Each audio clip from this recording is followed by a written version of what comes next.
The message for today are, as you see, what are the gates of hell? And who are the gatekeepers? I've been in the church all my life. I'm 52 years old. And all my life I have been in the church. I never was a street person. Only time I was really out of the church is when I was in the Marines. And even then, I took it with me. I've heard about the gates of hell because it's in the Bible, the phrase. But I've never heard anybody preach about what are the gates of hell. So the other day in fact it was a couple of weeks ago, maybe 3 weeks ago now, I was just sitting here meditating, thinking about what's going on here in St. Louis. I was thinking about the environment of this place. I was thinking about the complacency here. I was thinking about the apathy here. I was thinking about the seemingly lack of oomph by many of our people here, and how stuff happens here and it seems like nobody cares. And while I was sitting there, it hit me, like, I know what the problem is. I'm in one of the gates of hell. Captain Muhammad, I tell you, I said, man, it hit me today what the problem is. I am in one of the gates of hell, and it's okay. It helps me further understand why I'm here. There's a verse in the biblical text that describes the critical state of resistance and opposition that confronts not just this movement, any liberation movement. What does that mean? Understand, brothers and sisters, if people are not free, it's because something or someone put them in a condition of enslavement. You follow what I'm saying? That's not something that happens easily. It takes strategy, it takes planning, it takes money, it even takes blood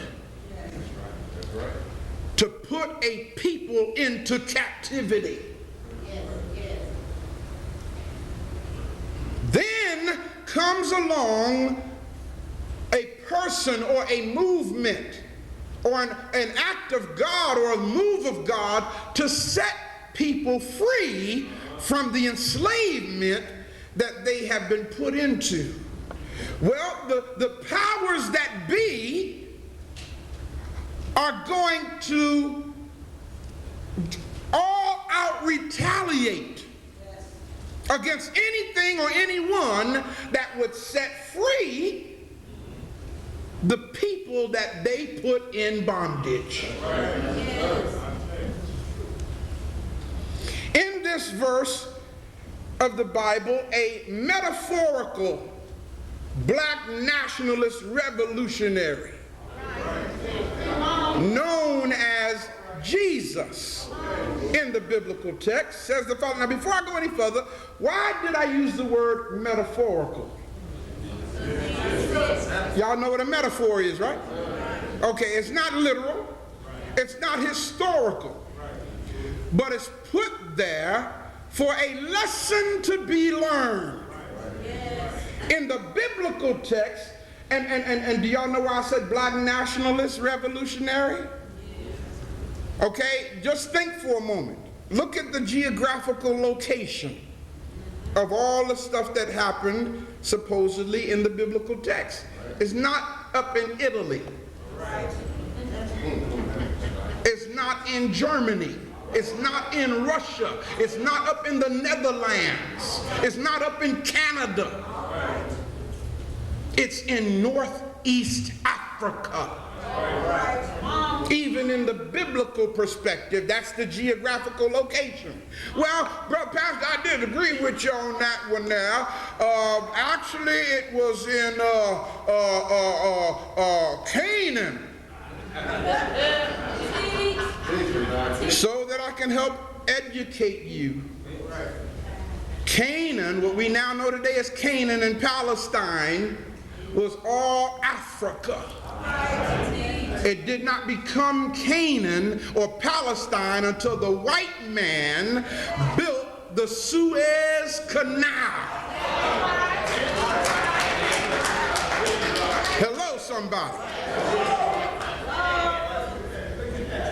You see, and now they really got us messed up, because even though they built the Suez Canal to try to disconnect it from Africa, they're actually telling people now that land masses in Africa is no longer Africa, it's now the Middle East. Look at the person next to you and say, wake up. Wake up. In this verse of Scripture in Matthew 16 and 18, it says these words, "Thou art Peter, and upon this rock I will build my church, and the gates of hell shall not prevail against it." How many of y'all heard that before? Yeah, come on, y'all, come on now. How many of y'all heard that? Let me ask that again. I'm sorry, y'all make you taking notes. I'm sorry, go ahead and take your notes. Okay, all right. "Upon this rock I will build my church, and the gates of hell shall not prevail against it." That's from the King James Version. Let's see how it reads from the Message version.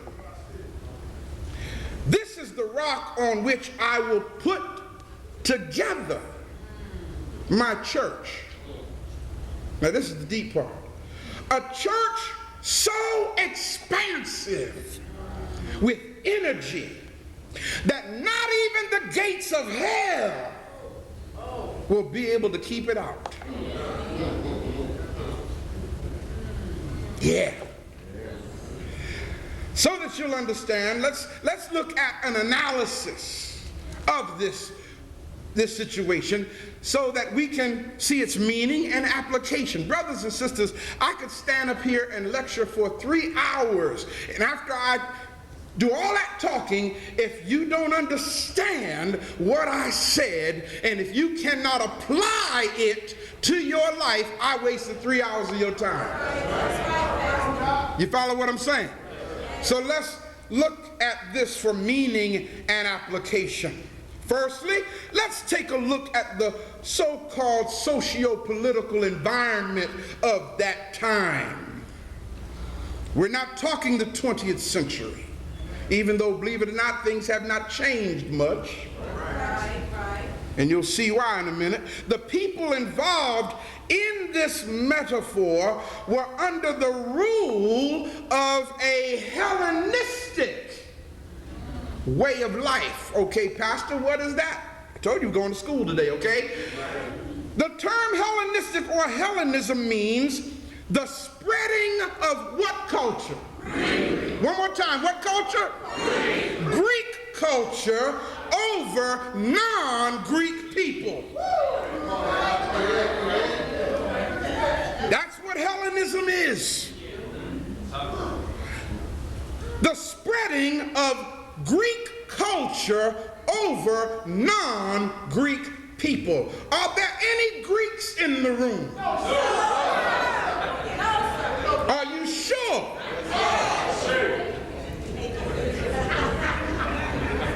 All right, I want to be sure that you know that you ain't a Greek. Now, what's really deep about it, some of y'all said, no, I ain't no Greek, but I'm a Gentile. Not realizing you just called yourself the same thing. Secondly, the people, the targeted group of people here had been deculturalized. Now, remember I just said about application? Right. All right? Y'all are non-Greeks. We as black people have been deculturalized. This is true.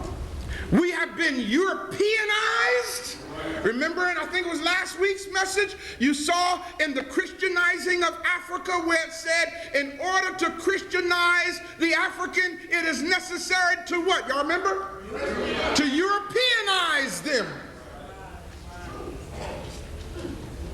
We've been forced to worship pagan gods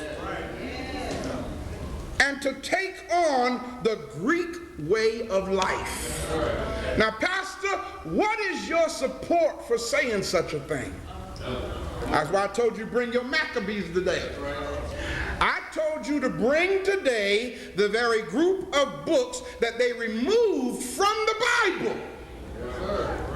And the reason why they removed it from the Bible is so you won't know what you're getting ready to read right now. I got to set you free, people.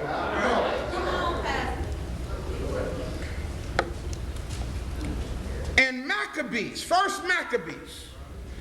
Now, those of you who do not have the Maccabees, or actually it's called the Deuterocanonicals. Write it down so you can go buy it. Deutero, D-E-U-T-E-R-O. That's Deutero dash Canonicals. C-A-N-O-N-I-C-A-L-S. That is the theological term, the Deuterocanonicals. It's also called the Apocrypha, or apocryphal writings. No, I ain't going to get that. My pastor told me that those books are satanic. What better way to keep you from the truth than to tell you that it's evil? Y'all hear what I'm saying? The apocryphal, by the way, the word apocrypha doesn't mean bad. It simply means hidden. That's all it means. In the apocryphal writings that used to be, now check out how deep, let me show you what theology did to us. And those of you who have been to Bible school or Bible college, or you've been to Sunday school in a period of time, you can bear witness to what I'm getting ready to tell you. We were taught that between the book of Malachi and the book of Matthew were 400 years where God didn't speak to man. Who was taught that? Let me see your hand. All right, guys, so you say what I'm talking about. A period of 400 years. And when they told me that, I said, you mean tell me for 4 centuries God didn't speak to nobody? Something about that don't sound right. But hey, listen, I couldn't refute it because I didn't know any better. So guess what, y'all? I accepted what they said by faith. You got it. Period of 400 years. And then, of course, as I began to do my homework, I found out that there is a collection of books that they removed out of that collection of books. And it's called the Deuterocanonicals. But the reason why they said this is a period of 400 years where God didn't speak is because there's information in here that cancels out the whole thing. So the best way to do it is get rid of those books. We can't let them see the evidence that we got a monkey wrench in our machinery. Am I making sense, y'all? Y'all all right? All right, now let me know if I'm walking too heavy. I'll for 5 seconds for you. Soften it up. See, I don't know if y'all ever listened to Dick Gregory. That's an awesome brother. But see, Dick Gregory knows that we can't handle the truth. All right? So if you notice, Dick Gregory say something real heavy, then he'll come back with comedy to make you laugh. And then after you laugh and you feel a little bit better after what he just dropped on you, he'll come back and use some more stuff. And he see that's messing with you, he'll come back with some more comedy, you know? And so that's how, see, I don't know how to vacillate between comedy and hard and comedy and hard. So just bear with me. I ain't got time to be comical right this minute. Got to drop it on you. I got to drop it like it's hot, as they say.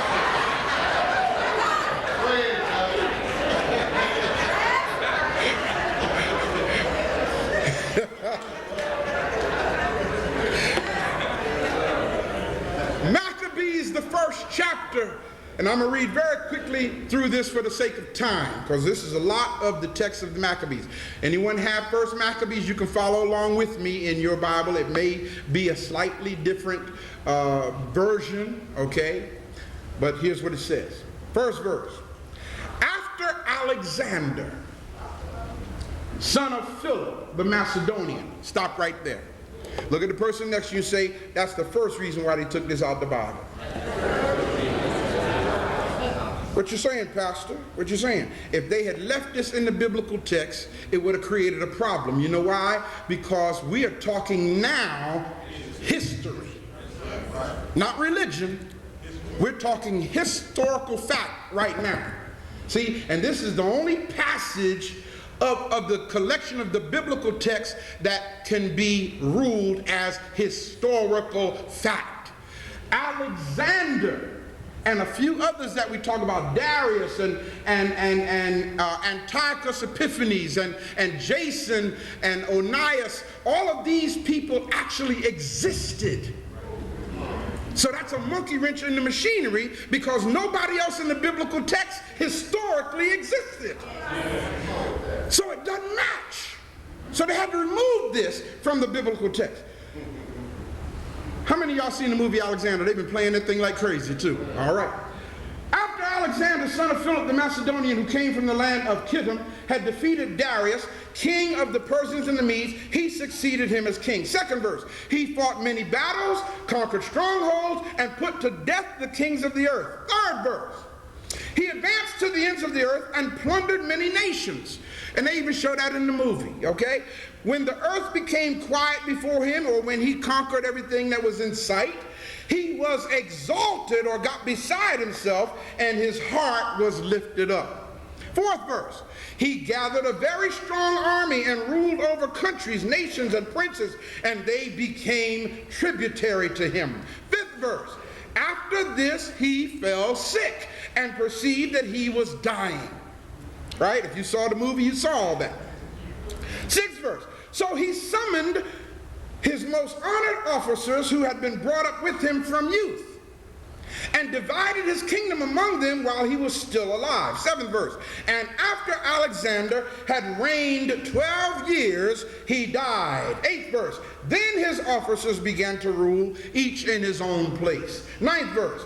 They all put on crowns after his death, and so did their sons after them for many years. Now check out this part, y'all. And they caused many evils on the earth. This is history I'm reading now. 10th verse. From them came forth a sinful root. Everybody say Antiochus Epiphanes. Remember that name. Son of Antiochus the king. He had been a hostage in Rome. He began to reign in the 137th year of the kingdom of the Greeks, which we say is somewhere around, that's what CA circa stands for, 195 BCE. Almost 2 centuries BCE. Now, that don't mean before Christ, y'all. It means before the common era. Okay? Now, how do you come up with 195, Pastor Ray? Because if you know your history, you know that Alexander the Greek, not the Great, Alexander the Greek invaded Africa in 332 BCE. Am I making sense, family? Y'all all right? Y'all don't mind going to school with me now, do you? Come on. Y'all ain't gonna fail this course. If you subtract 137 years from 332 BCE, you come up with 195 BCE. 11th verse. In those days, now here's where it starts getting deep, y'all. You say, okay, what has that got to do with us? Here it is. You're talking about the Greek invasion of Africa. Everybody say the Greek invasion, of Africa. Yes. Now, here you got this dude, almost 2 centuries later, ruling Africans. You have Africans who knew their past, who wanted to be faithful to the teachings of their ancestors and the way they were raised. But just like in everything else, you will have a group of sellouts. It says, in those days, lawless men came forth from Israel. Now, why did I put Africa there? In the text it says Israel, and that's because this was written by Jews. Because if you get my lecture on the illegitimacy of a people called the Jews, you'll see that before the 6th century AD, there were no Jews. So if there were no Jews before the 6th century AD, then what people is this talking about? It's talking about the Northeast African people. Y'all with me? These sellout Africans misled many, saying, read what they said in quote. What did it say? Let us go and make a covenant with the Gentiles. Am I making it up? Who got the Maccabees? Can y'all bear witness what I'm saying? Is it there? Let us go. Some of your readings may say, let us come to terms with the Gentiles or with the heathen. Y'all getting this? Yes. Why? For since we separated from them, since we're trying to maintain our identity as Africans, since we're trying to hold on to who we are, many evils have come upon us. 12th verse, this proposal pleased them. And some of the people, some Africans, eagerly went to the king, and he authorized them to observe the ordinances of the Gentiles or the Greeks, the Greco invasion. Y'all learning? All right. When you leave out of here today, I want you to say, I learned something today. Whether I liked it or not, I learned something today. Right. 14th verse, so they built a gymnasium in Jerusalem according to Gentile custom. Check this 15th verse out now. And these Africans removed the marks of circumcision and abandoned their holy ways. Isn't it there in your text? Brothers, how do you put back what was cut away so that you can look like the white man? See, circumcision has always been an African thing. You have to understand that. And if you go with us to Kemet, you'll see it inscribed in the walls of the temples, tombs, and pyramids. So they've been circumcised in Africa for thousands of years. But the Greeks were uncircumcised. But so that these black men could fit in with these Greeks, they removed the marks of circumcision. I've been trying to figure that one out. Then notice this next part. What did they do? They joined, which actually means intermarried with the Gentiles and sold themselves to do evil. Now we're talking miscegenation. This is when the defiling of melanin began in Africa. 41st verse. Jump down to 41st verse. Then the king wrote to his whole kingdom and said what? That all people should be one people. Multiculturalism. That's what you want to call it today, okay? Now here's what's deep about it. The king wrote and said all people should be one people. What does that mean? Do you really mean that we should be one, or what you're really saying is you want everybody to take on Greek ways? That's what you're saying. You ain't really saying you want us to be one. What you're saying is you want us to give up our culture and take on your culture. 42nd verse, and that each should give up his customs. There it is right there. 43rd verse. All the Gentiles accepted the command of the king, and many even from the Africans gladly adopted his what? Yeah. I didn't write this. It's right there in the text. Now you see why they took it out of the Bible. It tells you what happened. A religion of the Greeks that was forced upon us for the sake of peace, for the sake of getting, can't we all just get along? They sacrificed to idols and profaned the Sabbath. 44th verse. And the king sent letters by messengers to Jerusalem and the cities of Judah. He directed them to follow customs that were strange to them. 48th verse. They were to make themselves abominable or ritually unclean, your text might say, by every unclean and profane. Everything unclean and profane. Notice, why were they to do this? 49th verse, what does it say? So that they would forget the law and change all the ordinances. How many of us have forgotten? And you know why we've forgotten? Because we were born into a lie. You never knew the truth in the first place. Now here's what I love about Africans. When you hear the truth, your genetic memory banks say, yeah, that's it. Even though you don't theologically agree with it, something inside you says, something about that sounds right. But notice the 50th verse, for the sake of control. And whoever does not obey the command of the king shall die. Jumping over to 2 Maccabees 4:13 through 16, it goes on to say, in the 13th verse, there was such an extreme of Hellenization.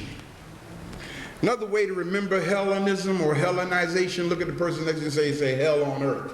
Hell on earth. That's another way to remember Hellenism. There was such an extreme of Hellenization, and increase in the adoption of foreign ways. 14th verse, that the priest, y'all hear? You with me?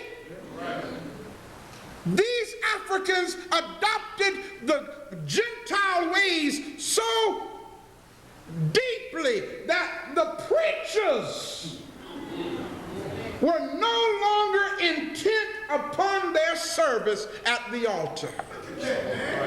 Now, of course, that's I just changed around, call it the priest. When I was, what you saying, Pastor? I'm saying that the people whom God has called to be the messengers of truth got so concerned with being in good with the Greek powers and the politicians that they forsook their responsibility to take a stand for righteousness. And it actually says in the 15th verse that the priest, disdaining or forsaking the honors or traditions prized by their ancestors, they began to put the highest value upon Greek forms of prestige. And guess what, y'all? I see it and I encounter it every day. Black people who esteem European values higher and above African values. Can I get a witness? Here's the result though, 16th verse.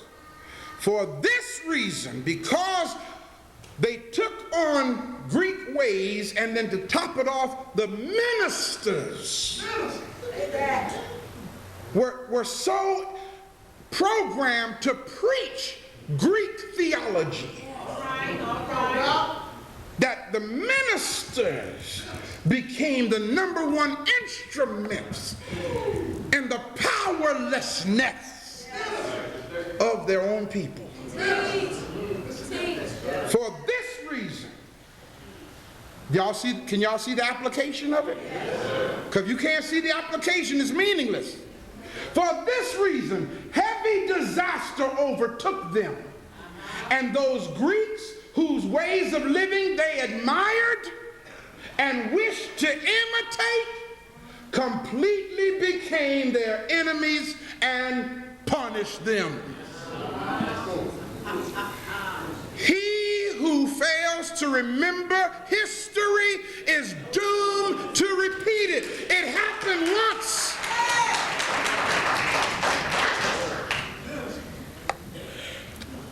You better wake up. These people lived in this condition for more than 10 generations. How long? 10. For more than 10 generations. Now, so, Pastor, what does that mean? It means that generation number 1, who first began to experience this Greek invasion, they resisted it. Generation number 2 resisted it. Generation number 3, the resistance wasn't quite as strong. Generation number 4, the resistance was even less. By the time it got to generation number 7 and 8, there was no resistance to the Greek way of life at all. And by the time we got to the 10th generation, Africans were more Greek than the Greeks. Y'all follow what I'm saying, people? Now again, that's back almost 2 centuries BCE. We're talking over 2,000 years ago. So if by 195 BCE there was no more resistance hardly to the Greek way of life, how you think we're doing now?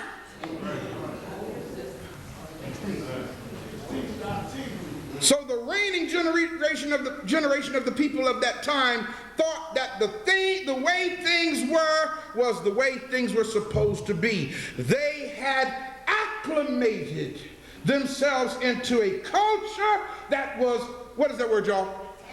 Antithetical. For those who don't know what it means adverse and hostile. Antithetical to their own culture. This resulted in extreme degradation and self-destruction. Here's why we're in the shape we're in, folk. Am I making sense, people? I'm trying to get you to see this with every ounce of blood and energy that I have. Occasionally, now here's the deep thing, occasionally, because of the trust that the Greco-Roman government placed in certain ones or certain Africans, those who demonstrated loyalty to their oppressor, a few of the oppressed would escalate up the political ladder by appointment. In other words, every now and then the Roman government would get a black mayor. Every now and then the Roman government of that day would get a black congressman or a black senator, so that the Africans can really think that they're moving on up.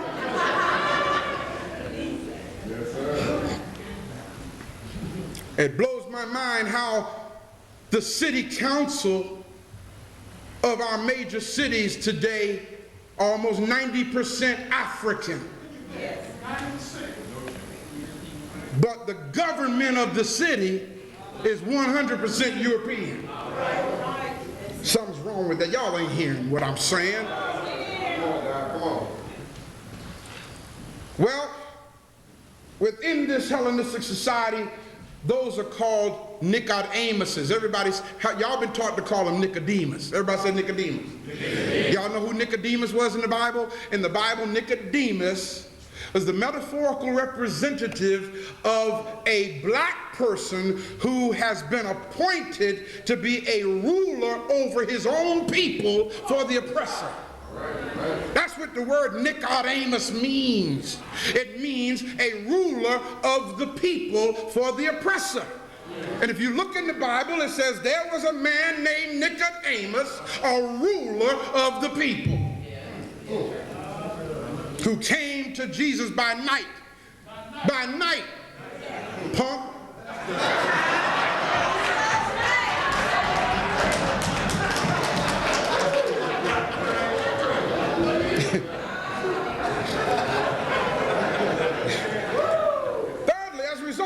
becoming something other than who they, the Africans, originally were, the people suffered from a condition that I refer to as, now I just made up this word yesterday. Just made it up yesterday. But you know what I've come to realize, brothers and sisters, and I don't say this to boast. I got 2 doctorate degrees. And the white folk who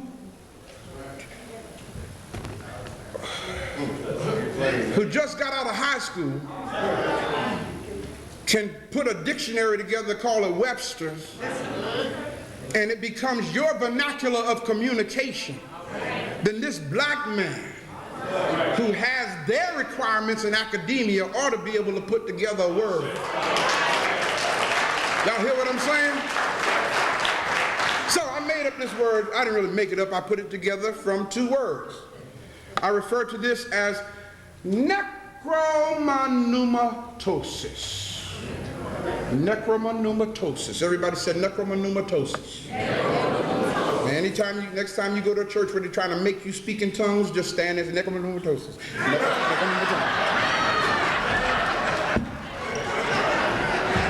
Necromanumatosis. Ha! Necromanumatosis. Ha! Ha ha ha ha! Necromanumatosis. Okay? I guarantee you'll get away with it. Okay? Yeah, buddy. Woo!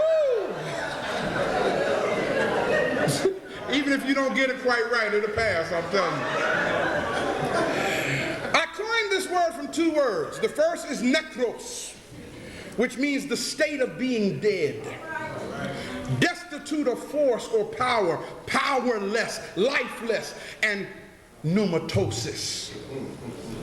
Pneumatosis means a state or condition of someone's spirit at a given time. It is imperative, family, that we understand that the effect of Hellenism upon African people is that of intrapersonal, and when I say intra, I mean how you are dealing with yourself internally. Some of us are so intrapersonally messed up that the world around us is messed up from our perspective. Everybody, people who are having an intrapersonal problem, look around and everybody look at everybody suspect.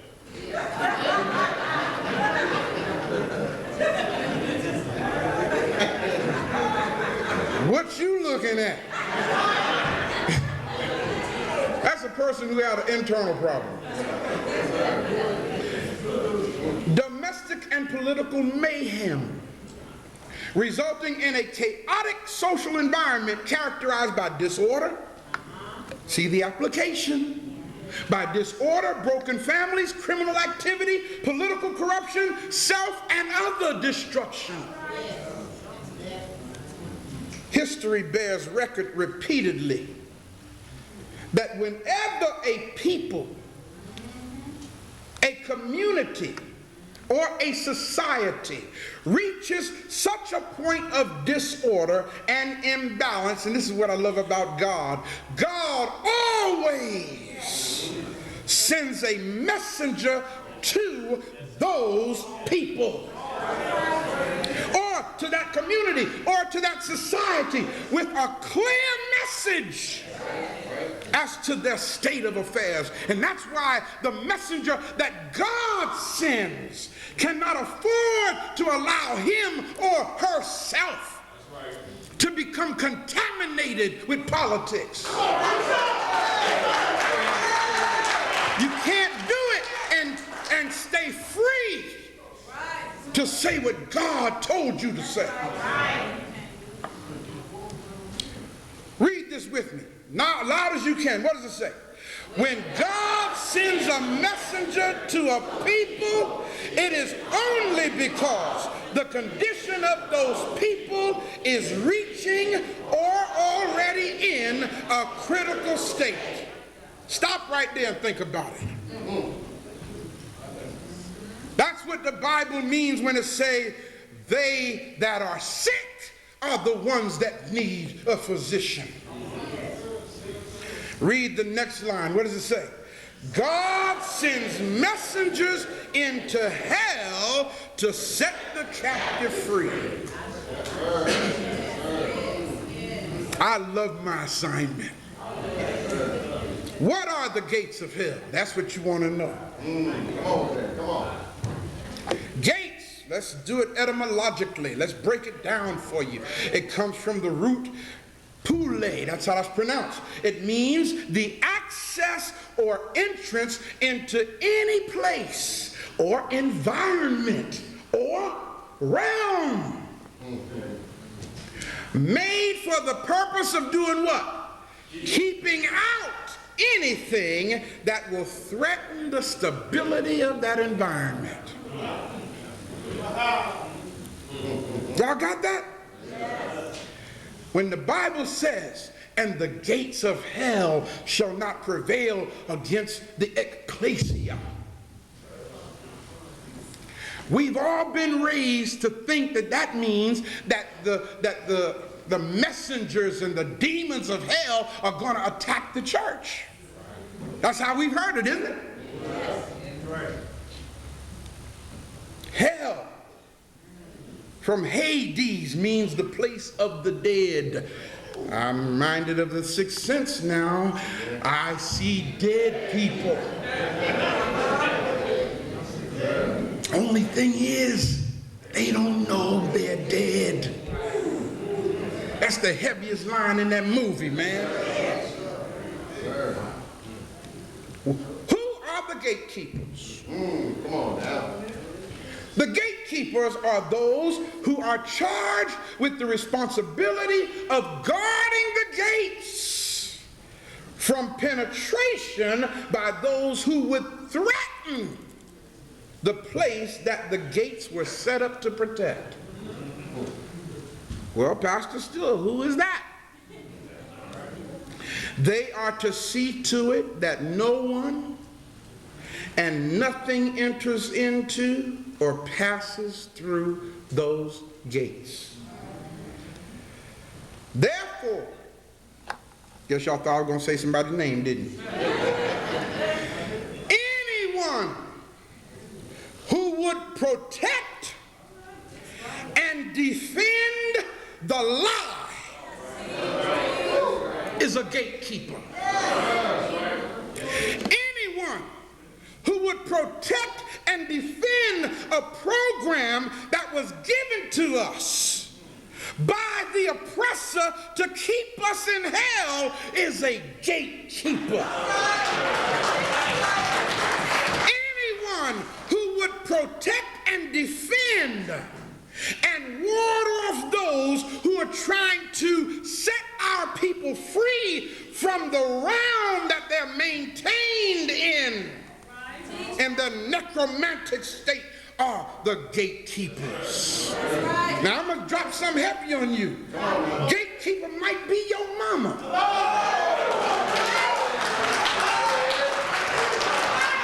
Gatekeeper might be your daddy. A gatekeeper might be your best friend. A gatekeeper might be your pastor. If they are defending the lie, y'all hear me?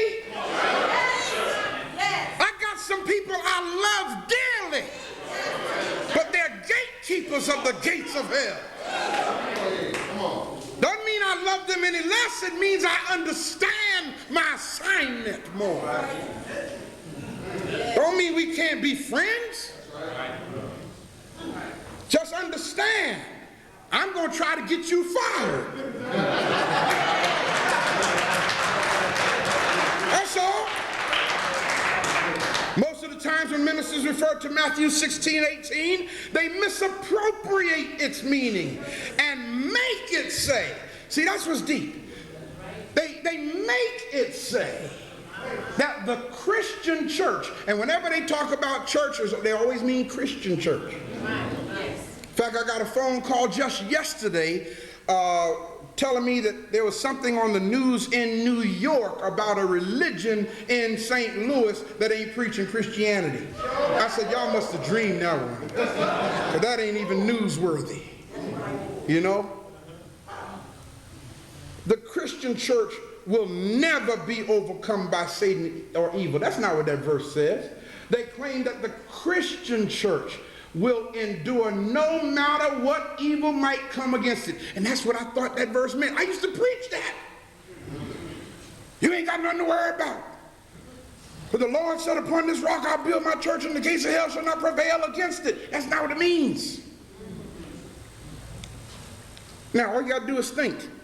Look at the person next to you and say, think. Think. Just a little bit of critical thinking will reveal to you that this verse could not mean that, because number one, there was no Christian church at that time. Look at the person next to you and say, the Jesus of the Bible wasn't a Christian.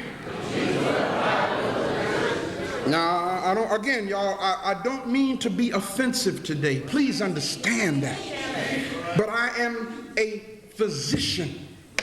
And I realize that sometimes the only way I can help you is hurt you. But understand here, feel my heart. I don't mean to cause you pain. I'm trying to set you free. There was no Christian church at that time, and the Jesus of the Bible was a Jew. So if you say you're a follower of Jesus, then go practice Judaism. If you really want to keep it right. Nor was that the intent of this metaphorical liberator. He wasn't trying to start a church. In fact, when you understand, it says the word church, we're going to see it in a moment, comes from the word ecclesia. Write it down. E-K-K-L-E-S-I-A. Ecclesia, that's what it comes from. Which means called out ones. It ain't got nothing to do with religion. There are many items that one might use in battle. Swords, guns, catapults, missiles, gates, tanks, moat. Y'all know what a moat is? Yes, that's like a body of water that surrounds the fortress, etc. Some are offensive weapons used primarily to attack one's enemy. Some are defensive weapons used to defend oneself from an enemy's attack. Swords and guns are what kind of weapons? Offensive weapons. Thank you. Moats around the perimeter is a defensive weapon. It is designed to keep the enemy from getting to us. What kind of weapon is a gate? That's right. It's a defensive weapon. As a part of a wall, it is primarily a defensive weapon, even though it can be opened to let out the offensive forces. A gate keeps attackers out. Right. See this? A gate keeps attackers out. So if the gates of hell cannot prevail or prevent the church from doing its assignment, then that must mean that the church will mount a successful offense against the powers of evil. Now don't get too carried away, because you need to be clear on what the word church means. All right. There it is, ecclesia. So we can be assured. See, every now and then, remember I did the message, mission is possible? Yes. Every now and then, y'all, when I run into dedicated ignorance, sometimes I feel like I'm going up against a steel wall, not even a brick wall, a steel wall. A gate. But ecclesia, those who have been called out for a particular purpose or a movement, will prevail over all adverse circumstances. Those who are hiding behind the gates of ignorance, those who are hiding behind this gate called racism, those who are hiding behind this gate called injustice, and then you got sellout gatekeepers protecting in their program, what it's saying is, no matter how much they try to maintain that environment, it's coming down. That's why God sends the messenger into hell to set the captive free. The church, ecclesia, will overcome anything the devil may raise in defense against it. In other words, it is not merely that the church or the movement, that's what church means, will endure, but more positively that it will overtake what hell seeks to keep from it. Don't give up. Focus. Look at the person next to you and say, focus. Now, what are you focusing on? Look at the person next to you and say, my assignment.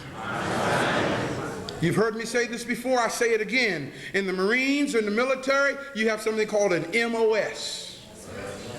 MOS is the acronym which means your military occupational specialty. What is your MOS? In the service, they want to know that. You got to know what your MOS is, because if your MOS is to be infantry, you ain't got no business in the kitchen. And if your MOS is being a cook, you sure ain't got no business on the battlefield. You follow what I'm saying? You have to know what your MOS is in the military. Well, guess what, y'all? In this liberation warfare, it's an LOS. And y'all need to start asking each other when you greet each other, what's your LOS? If you ask somebody what their LOS is, meaning what is your liberation occupational specialty, it'll help us to stay focused. Yes, so when folk pick up the phone and call you, hey child,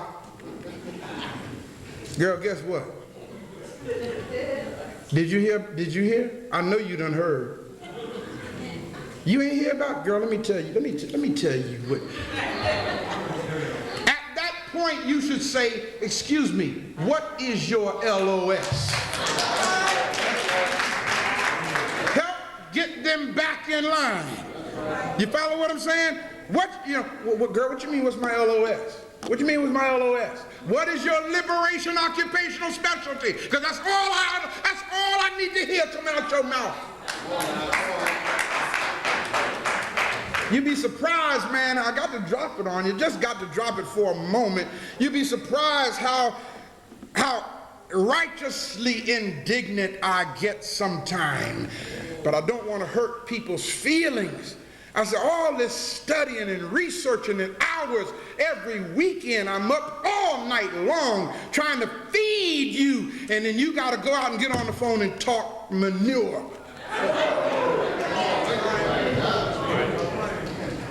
I'm trying to be nice. You are hurting the movement. People leave here and get on the phone to call people who wasn't here and tell them who had what on at church. Next time they do that, say, you know what, why don't you leave the village? You don't even need to be there.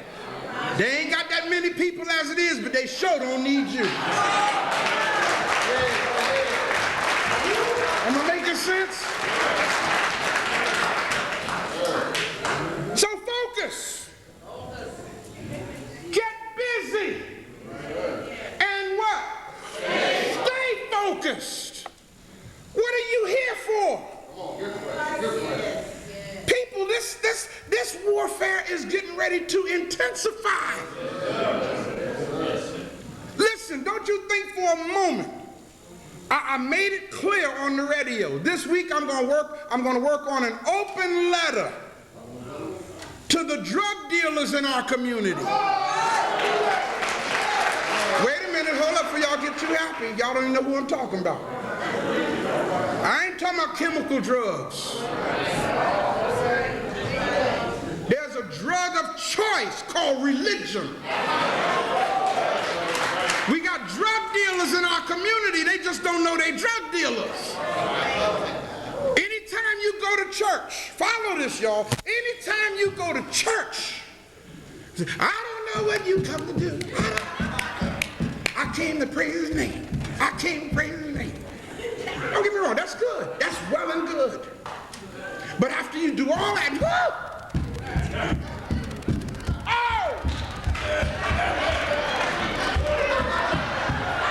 after you do all that and leave, and you just as ignorant as you were before you came through the door, you just got a fix. That's all you got.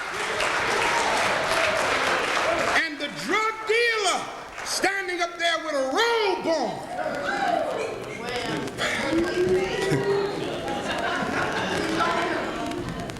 It's time for it to stop, people. And I have an urgency about it. It's time for it to stop. All you got to do is look at the condition of our people. Brother, grab that magazine right quick for me off my desk. This is some deep stuff. Look at the condition of our people. The money that we put into churches that ain't about African empowerment. It's a crime. It's tragic. There's this new magazine out now. I'm showing it called Spark Man. And I hope your brother on the front cover ain't a friend of yours. If he is, too bad. They're featuring black preachers. The last half of this book is a list of drug dealers. Page after page, church after church. Am I knocking this? No, I'm not knocking it. I'm trying to wake us up. Church after church, prophet this and prophetess that, and apostle this and apostle that, and church of the four, I can't even say the funny names they got in here no more. It's like, man, it's deep. And I told Captain Muhammad, you know, and I wouldn't have did it anyway, but they went to all these black churches. I didn't get one phone call to ask if we wanted to put the African village in here. I know, they knew better. It's all a part of the drugs, man. Don't wait till the battle's over. Shout now. Because in the end, we're going to win. I'll show you.